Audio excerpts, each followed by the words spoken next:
Aktif energiyani qanday ko'paytimiz? Birinchidan umidvor bo'lish. Xo'shal yurish kerak. Tortish kuchi qonuniyati bo'yicha xo'shallikni tortib keladi. Aksi bo'lsa yig'ini tortib keladi.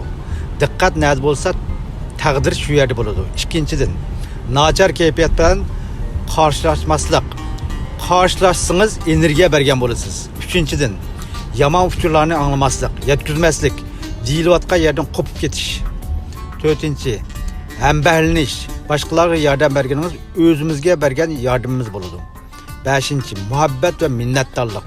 Dunyodagi eng yuqori aktiv energiya hisoblanadi. Zaman makondan halqib o'tmishni o'zgartiradi. Oltinchi siz minnatdor bo'lgan sari sizni minnatdor qildirgan ishlar ko'payadi. Qaqshigan sari sizni qaqshtirgan ishlar o'zgarib qolmasdan davomli ko'payadi.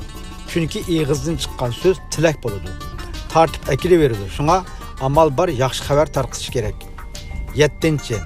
Haqiqiy yordam berishni qilib berish emas, shu ishni qanday qilishni o'rgatib qo'yishdir. Qarshi tarafning iqtidorining echilishiga kuch berish. Hargizmi qarshi tarafni taynib oladigan qilib qo'yish emas. Bo'lmasa bu yordam emas, ziyonkashlikdir.